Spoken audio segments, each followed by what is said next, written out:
Peace everyone, Unmask Art here. Welcome back to the colored pencil tutorial.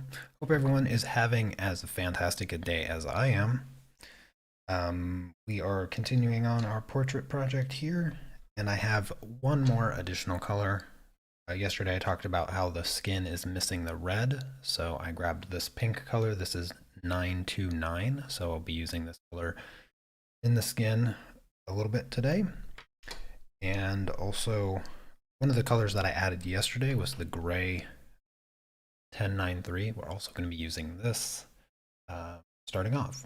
So I don't remember if it was this project or a different project, but I was talking about the importance of gray.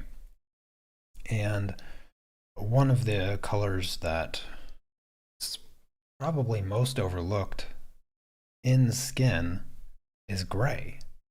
And I know it sounds weird, but gray makes up a majority of the skin color.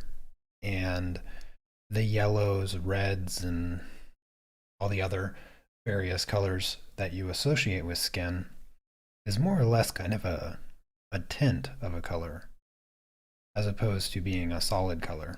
Because if you ever take one of those peach flesh tone colors that you always associate with like the skin of cartoons or whatever, if you try to fill in a person face with just that color, it's just going to look off. It's going to look really oversaturated and kind of just flat out bad.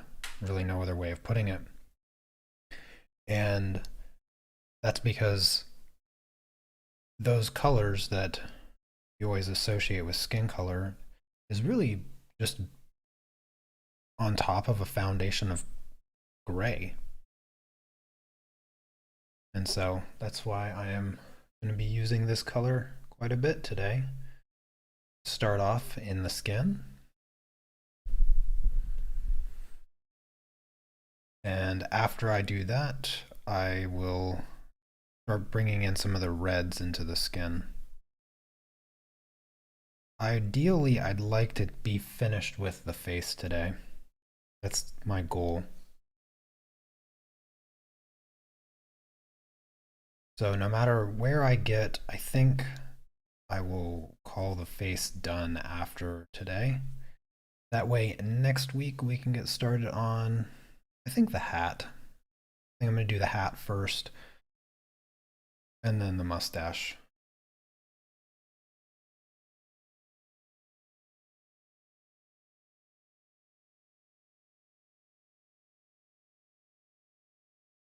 But as usual, if you have any questions for me, don't hesitate to ask. Happy to take on questions, and in the meantime, just have fun. Hey there, Omkar. See you, Cherry, Cece, Ben, Anne, Susan, Claire, Dottie, Linda, Rare, Leo, Robin. The microphone that I use is a Shure SM70, or 7B, I mean. It's the podcast microphone that you see everybody using.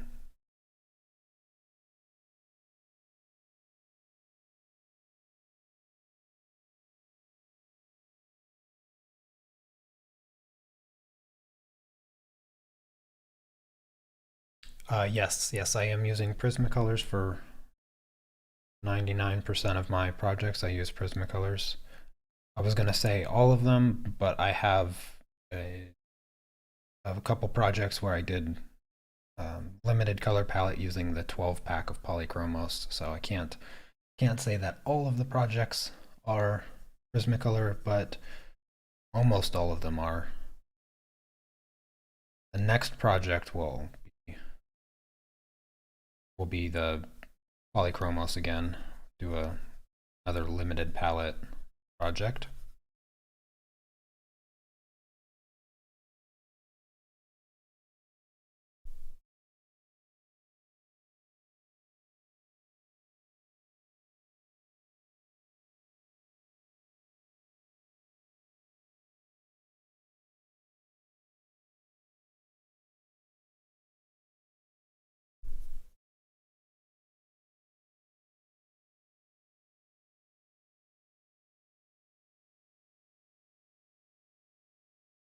His mustache does kind of look like a squirrel tail.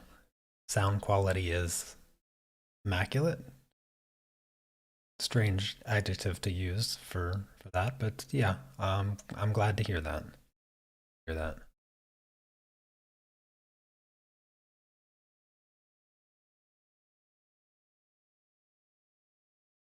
Yeah, my microphone setup is uh, quite possibly the most expensive that I can afford.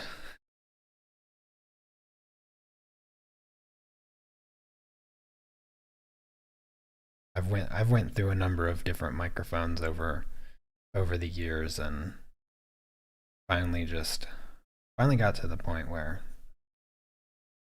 got enough compliments, and people just saying that they like to hear me talk, that I decided a microphone is probably better investment than a new camera. And I've had my eyes on a new camera for a few years. Not this camera though. Not the camera that you're looking at.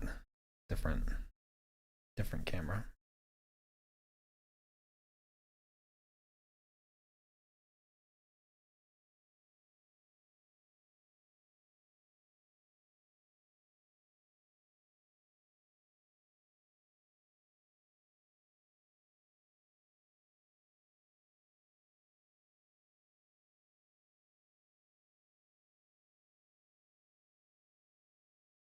Did I use a craft knife on his eyebrows? No, I did not.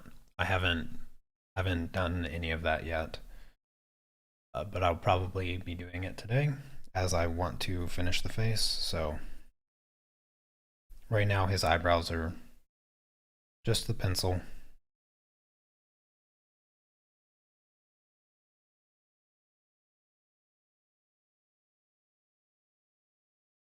Sort of neglected his neck yesterday so that it doesn't come back to bite me. But he has a lot of hair down here as well, and I don't know. I was thinking about just not putting it in, but I might probably just like a it's like a gray and black. I don't know if I even really want to bother trying to put it in.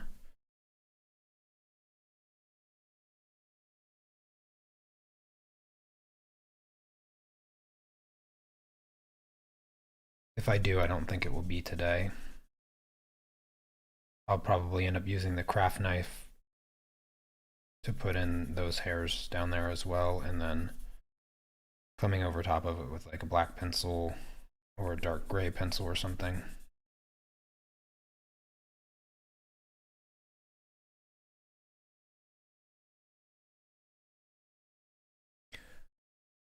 Well, thank you, Aubrey. Appreciate that. Alexander, good to see you.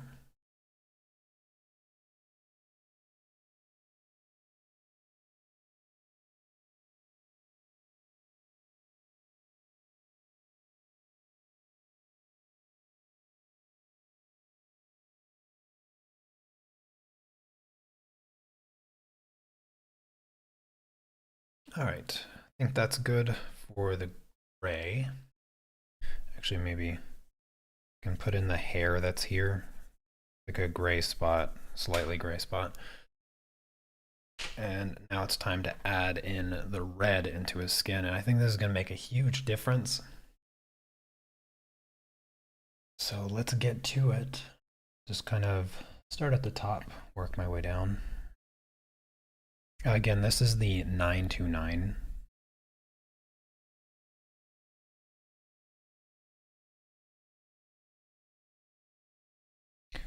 So far, there's four colors. Now that I added that 1039, which the change that it made is subtle, but up to that point, there was only three colors in the skin. So this is uh, this is color number 4, and There may there may be room for a fifth and even sixth color in other portraits. I think I'm going to keep it quite minimal on here, this project, and just stick with these few colors.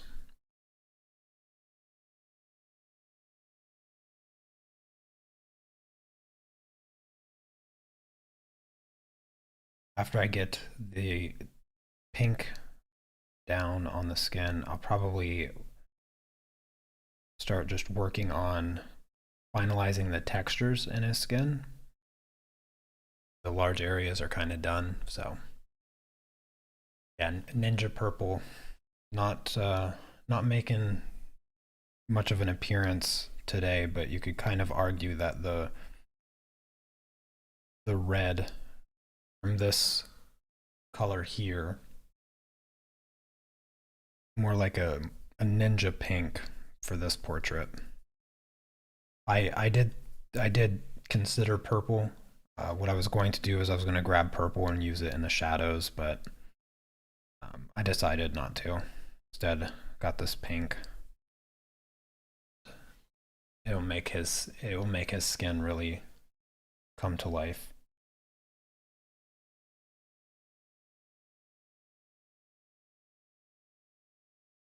This is the transition color, replacing what would otherwise be purple. Not too far off from purple though. Got half of purple.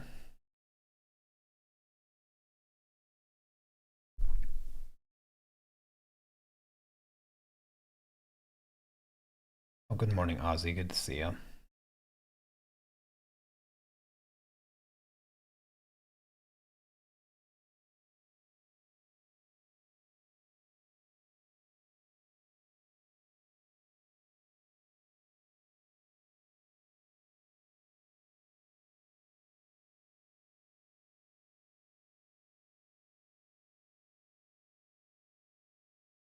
So the way that I use these transition colors, and like I said, you can have more than one transition color. You can have two, three, four.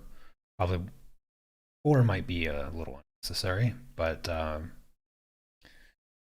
two or three on average, I would say, for a majority of portraits that I've done in the past. And the way that you want to use them is for those transitions between the shadows and the lights. If you think of these dark colors as just being the shadow and everything outside of that as just being the light, the transition color, sort of self-explanatory in the name, but you use this to sort of color the gradient between the light and the shadow. And that's where skin gets a majority of its color, because the shadows tend to be black to brown and sometimes like a red, purple, or blue shade. And the light part tends to be the gray, yellow, maybe some peach color. And then it's the transitions between those areas where you find a lot of the life giving color. Did I find with the cotton Lennox it needed more layers? Yeah. I would say the Lennox paper, it is a bit more textured than the Strathmore um, multimedia paper that I'm using right now. And because of that, it does feel like it needs a little bit more pigment on it to sort of fill out the paper better.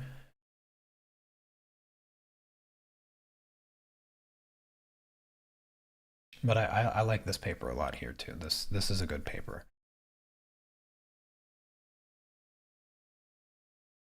I'll use the Strathmore multimedia tone to gray paper for project soon, colored pencil project soon. I probably need to order more of it, but I'll put that off until I do a project with it.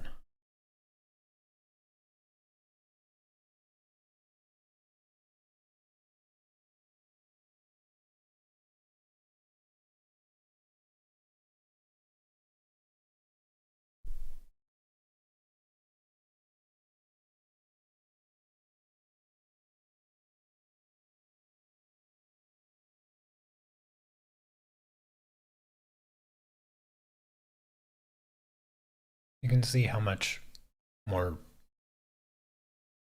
life is in this area of the face in comparison to these almost drier parts of the face. What method do I use for enlarging my line art when transferring? If you, I don't, Dottie, I don't know if you saw the video that I made on how I transfer line art, but I made it like a month and a half ago or so. Find that on my channel. See exactly what I use, and if I need to, I don't work larger than what my monitor is, so I don't need to do anything special. If I need like a larger piece of paper, then I just tape them together. But if you are one of those people that has a printer and you print the line art and you need to print the line art larger than what your printer does, then just print a section of it at the size that you need and then print it in sections and then tape the paper together.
Usually at this stage of the drawing process as well is when I no longer use solvent to blend. The paper is very smooth at this stage. And if you try to use solvent, you can actually end up wiping the pigment right off of the paper, and it's going to leave a bald spot that you cannot fix.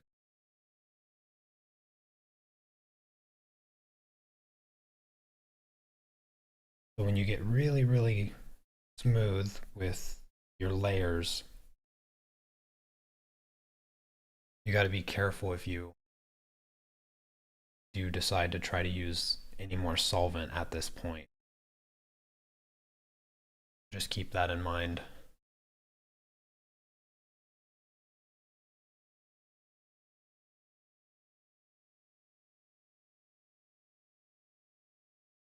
Does any solvent work for blending colored pencils?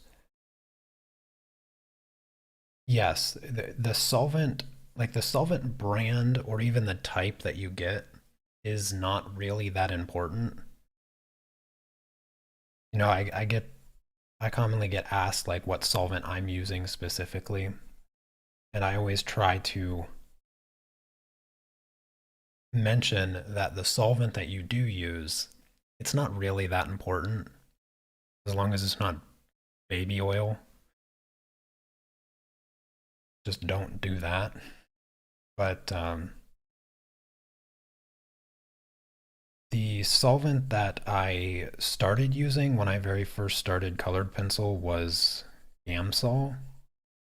It's the same odorless terpenoid solvent that I used to oil paint with. So it's a very strong solvent, very very strong. But it didn't have a smell. It didn't bother me or anything like that. But I do know that it bothered some people, so they didn't like it. Uh, so my recommendation has always been just find whatever solvent doesn't bother you, because even some people zest it. They can smell the zest it, and it drives them nuts. My wife hates the smell of it. I can't smell it, so it doesn't bother me at all.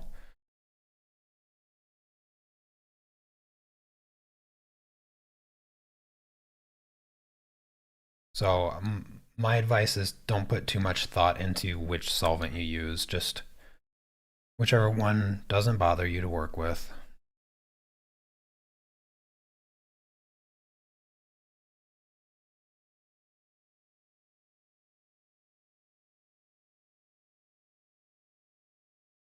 You might even be able to use just regular rubbing alcohol, but again, that might have a smell that you don't like to work with. I've personally never used rubbing alcohol, but it is a solvent. It will work and it will dry fast and all that, so it has all those properties that would make a good solvent. But again, I don't know if the smell would drive you crazy.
Good morning, Luna. The paper that I am working on right now is the Strathmore Multimedia. The paper I normally have been working on is the Lennox 100, however. I sort of forgot that I had this paper, so I just sort of pulled it out for this project. Yeah, always on the good, always on a lookout for good colored pencil paper. I'm right there with you. I always try to advise that when you are getting into colored pencil and all of that, that you don't take anybody's word for what the best paper is. because everybody's different and what you are going to like is going to be different than what other people like. And so I always advise that you try all the papers that you can, because I've been doing this for for some time now and I still try new papers as often as I feel necessary. But at least one or two new papers a year, I think, is a pretty good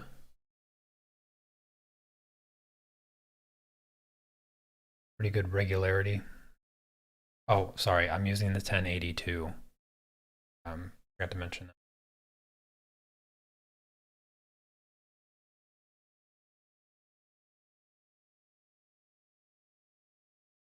Nice to see some new names in the chat, by the way. Welcome everyone.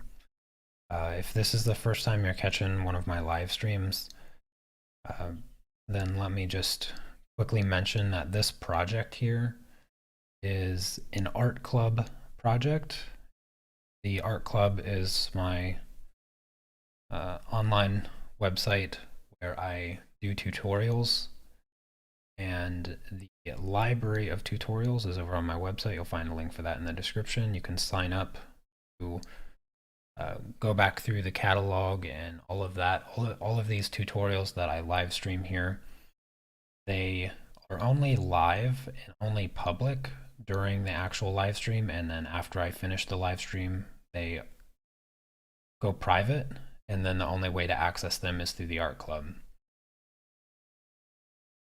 So if you want to learn more from me, right, by all means, join the art club. It's much appreciated. About 100 projects already there that you can go through, various subjects. Most of the people in chat right now are art club members, and I think the consensus is pretty clear on whether or not the art club is worth it.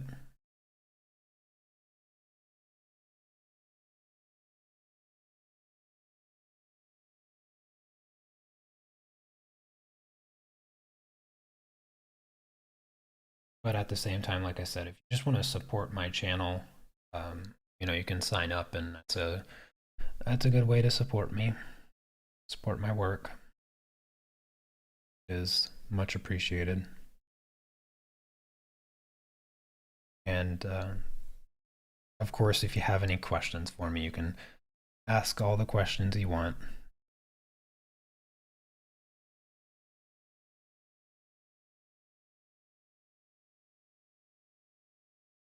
Oh, hey there, Paula.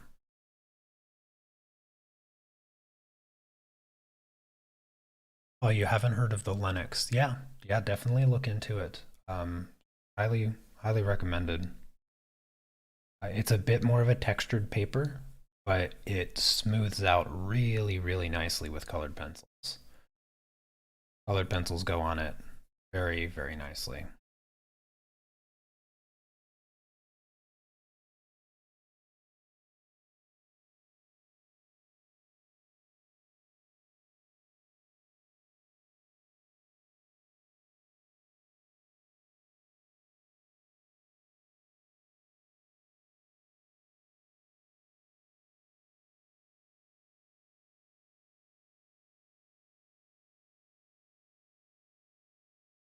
Now that I have pretty much all the color done for my guy here, what I'm doing with the 1082 is I'm starting to slowly put more and more texture into his skin. So all of the little wrinkles there, everything, I'm just trying to get some more of that texture put in. You don't want to just draw lines, you want to sort of color them in, gradually build up the texture.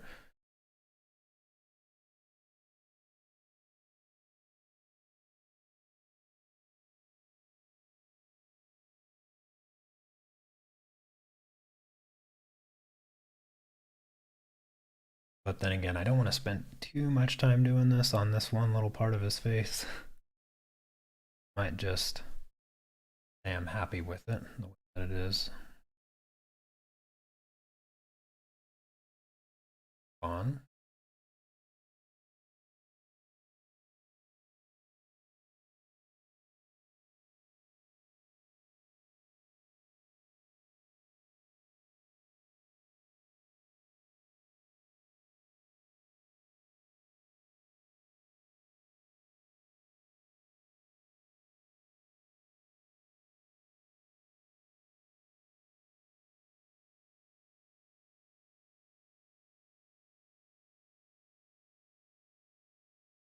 Yeah, pastel matte is a very popular paper choice.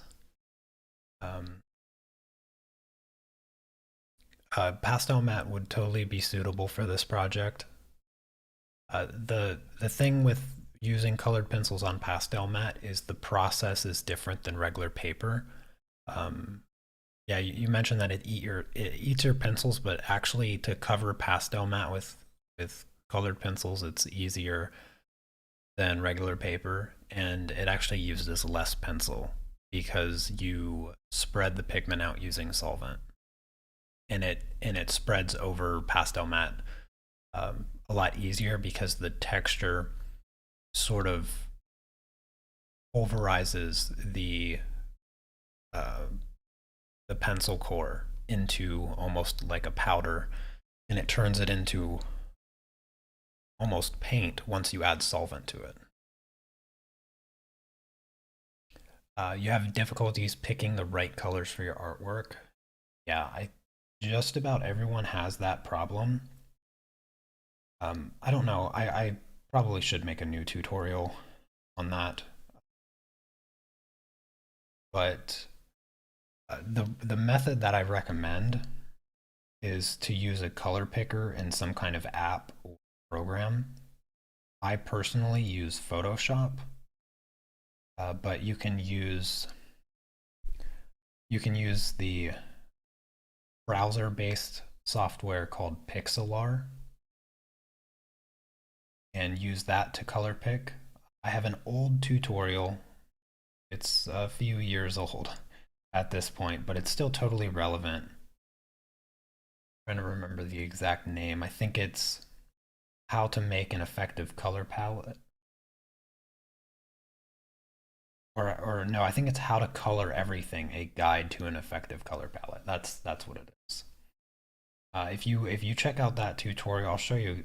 It shows you exactly how to identify your colors accurately, and that's the way that I do it. I still do it that way after all these years. There's no need in guessing which color you need because once you get the base color sort of identified and a couple other colors to help you get the picture started, very much like this project. Um, I just used a few colors for this get to get the foundation put down, and it becomes difficult later on when you choose the toning colors.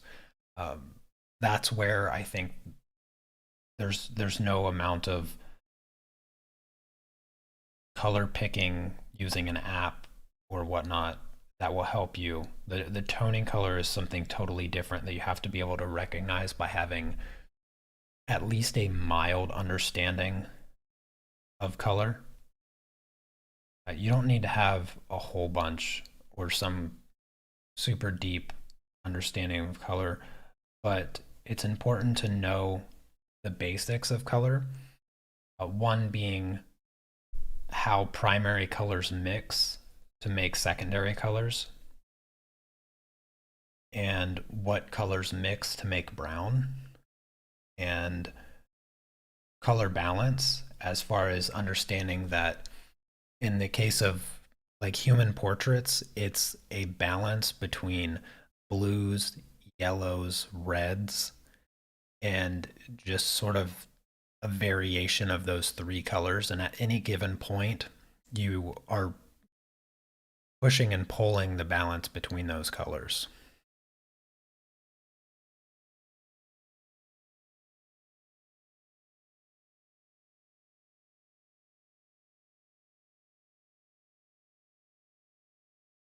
Yeah, value is a very, very tricky aspect of art, and it's actually the most important. Color is not color's not important at all. It is quite possibly the lowest ranking aspect of the work that you should concern yourself with. The most important is value. So before far before color, value is more important. It's the most important aspect of your work. So that's something to keep in mind. No matter how lovely colors you choose to work with are, if the value or the contrast range throughout your image is mediocre, you'll never create good artwork. Good artwork will always be dependent on your value range.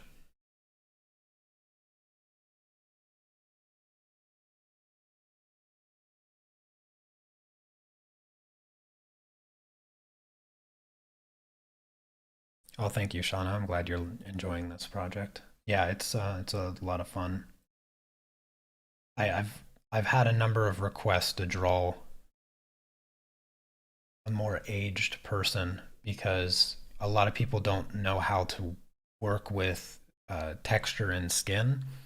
Usually, more often than not, you're seeing portraits of younger people or even middle aged people where they just remove all the texture. They just keep the faces really smooth and it's difficult in itself to get those really soft, smooth gradients of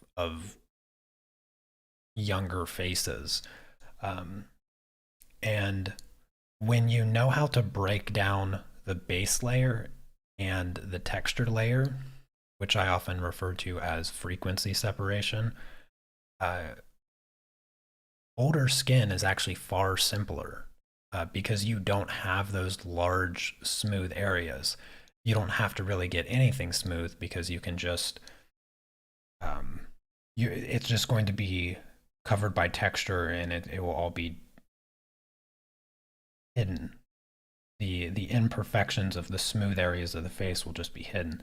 So skin like this is far easier to color, in my opinion.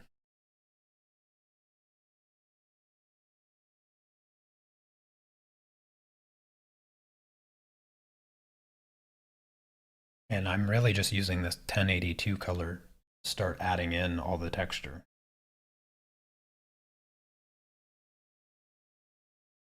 Basically, all that's needed, just this one color. Once I've established the foundation, just going back with this one color and putting in small dots and dashed lines and skin creases and all of that stuff, and it's basically done. The more that you do this, if I were to put, say, 20 more hours into the face, I would get, I would cross that threshold where it goes from realism to photorealism. Because there's no fast way to get photorealism. There's just no, it's not possible. It's only time that takes realism into photorealism. It's not even really a measure of skill at that point. It's just dedicating the time.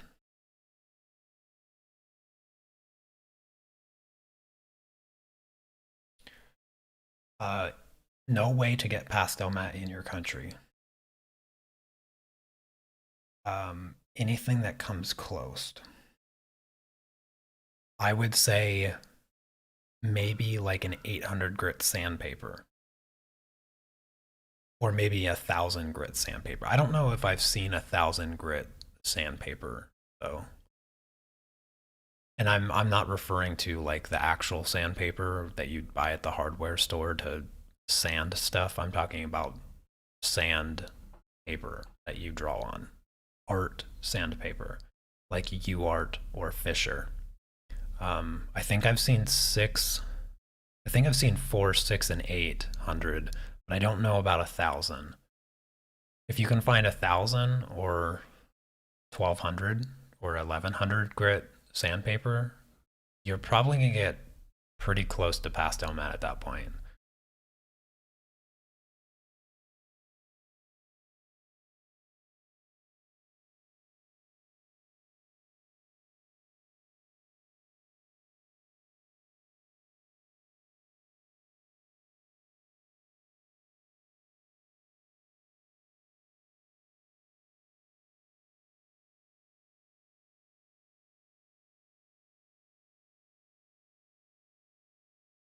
Yeah, I've done a couple projects with colored pencils on pastel matte,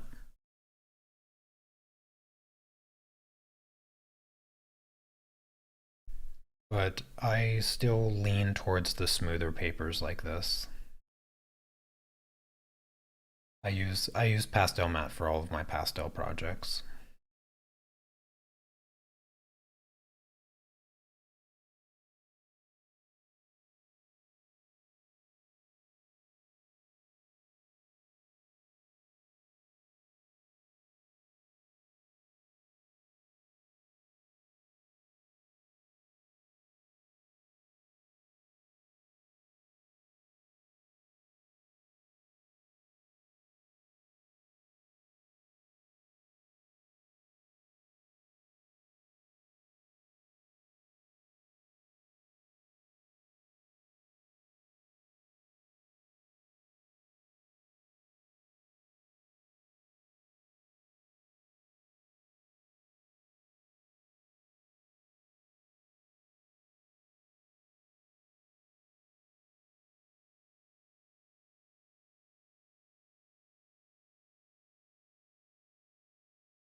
Yeah, I think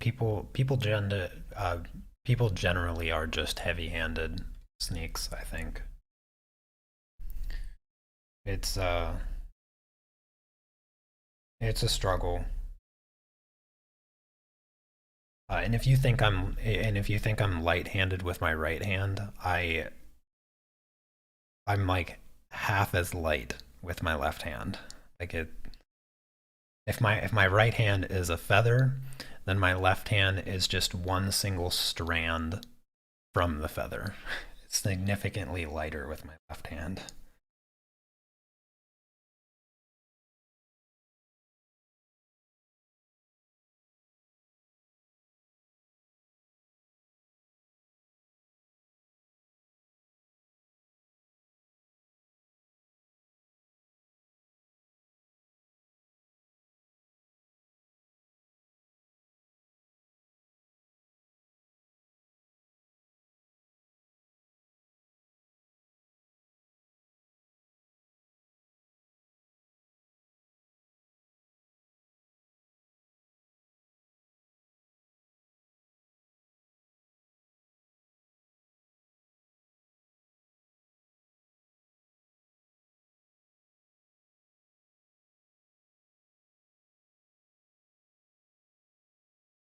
Is it just you always think what's the point of doing art photorealistic?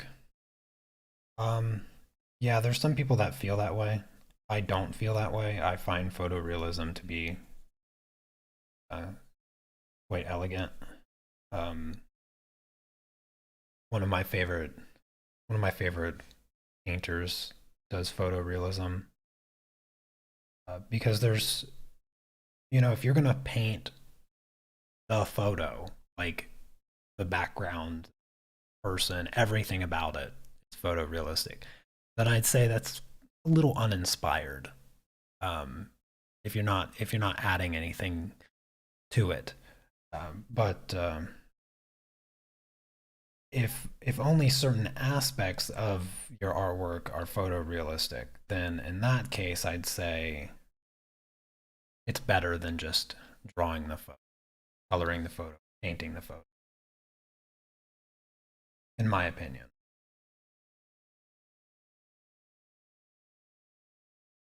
but I would never say what's the point because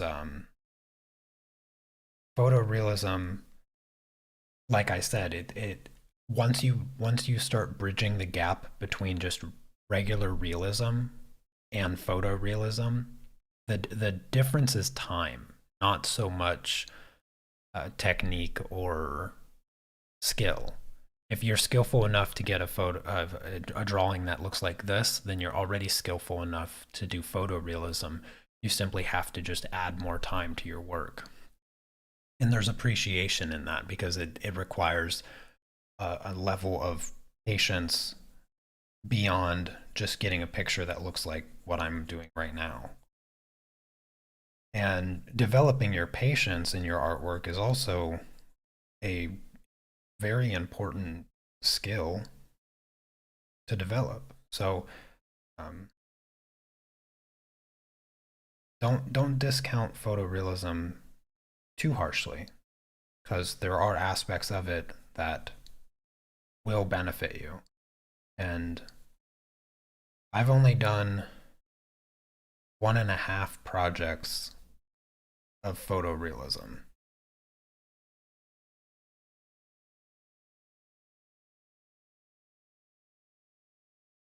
I actually didn't like I the second time that I attempted photorealism was after I got a different paper and I just wasn't feeling the paper.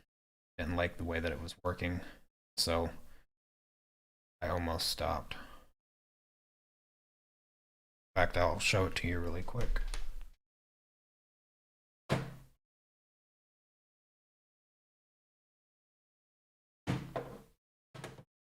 It's on this Stonehenge piece.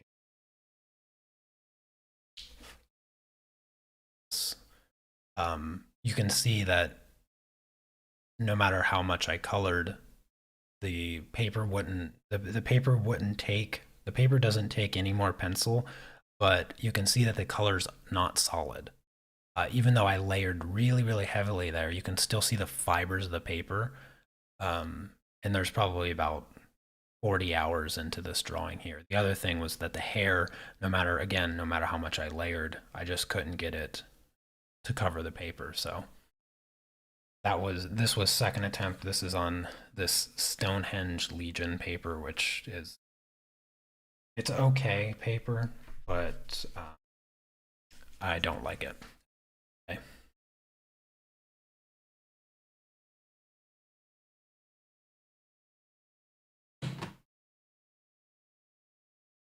So that's one project that's the half photorealistic project that I stopped. I'm gonna grab the 1093 really quick and smooth out some of this color on his neck.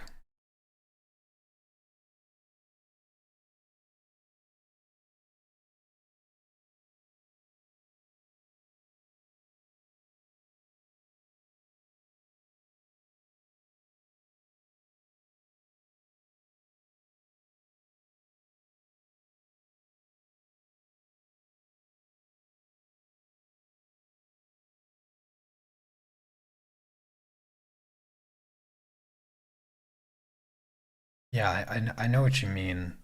I know the difference between photorealism and realism.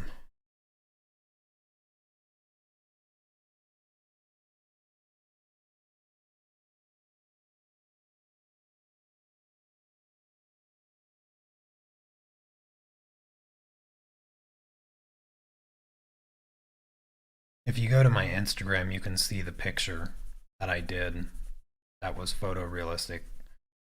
I did it last year. It's a really small drawing that I spent about 100 hours on. I live streamed working on it a little bit, but not all of it.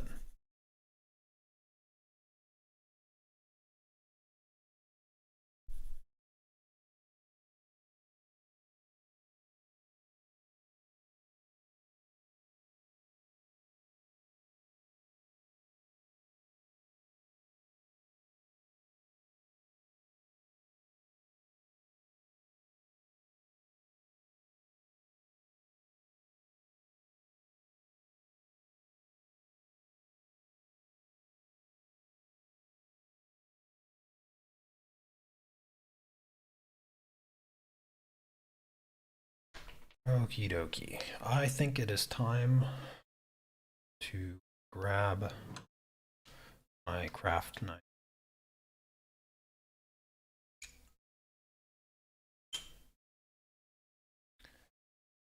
This is my craft knife, and I'm going to scrape a few hairs into his skin and his eyebrows.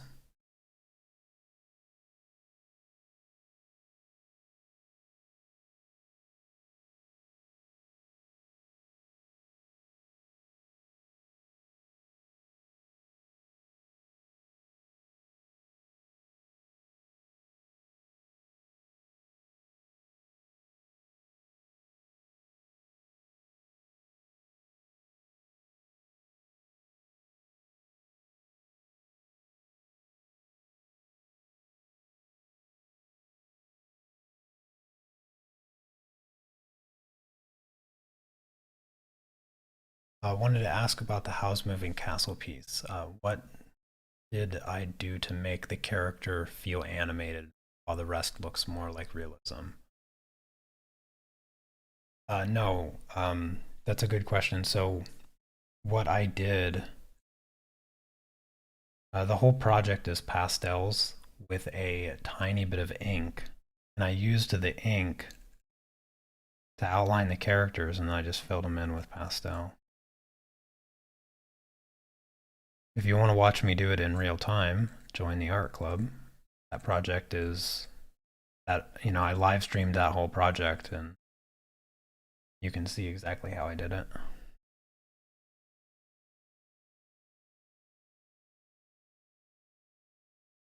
But to boil it down to the simplest thing, essentially, I did all the work, all the pastel work around the characters, leaving the characters blank.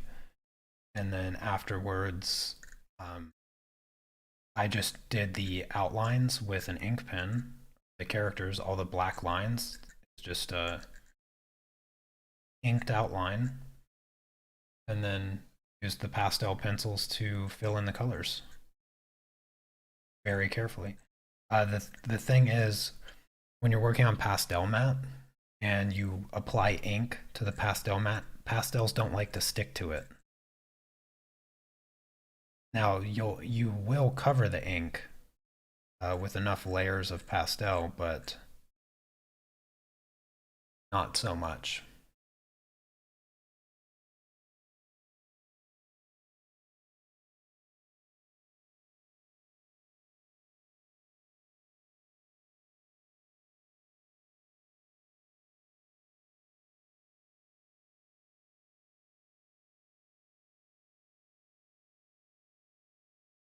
Photorealism, my favorite type of art? No, I don't have a favorite type of art. I do way too much to have a favorite. Oil paint is my favorite medium, but my favorite art, yeah, doesn't exist. I mean, I don't have a favorite food either. I like a bunch of different food. Nothing. There's nothing that'd be like, you know what? I'm gonna eat that for every meal for the rest of my life. Just wouldn't happen. Art's the same way. I wouldn't want to look at the same stuff every day and only that. So I think that's what I would consider my favorite to have to be. My favorite would have to be something that I could look at every day and never just get bored with. And I just don't think that it exists. I know it's kind of a cop out answer, but I'm trying to see if I want to add his chest hair down here. Doesn't really.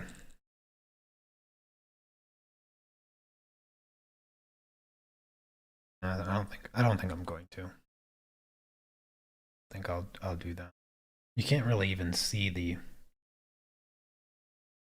little eyebrow hairs, but like I said, it helps clear space when you use the craft knife, and then you can take the white pencil and you can add some highlights to it. But those features are really small. So, like a tiny bit of white, you can start to see the hairs coming in.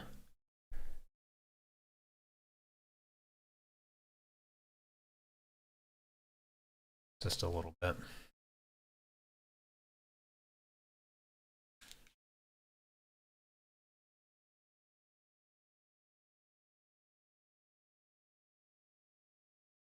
Okie dokie. That is going to do it for today.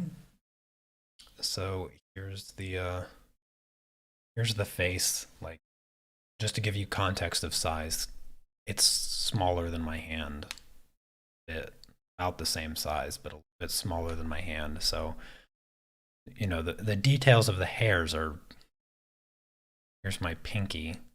My His eye is smaller than my pinky, so um, it gives you a false sense of scale when I'm all zoomed in on my camera. But I always like to zoom out to give you the full effect.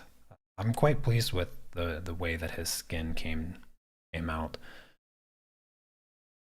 If you guys have any last minute questions, I'll give you some time.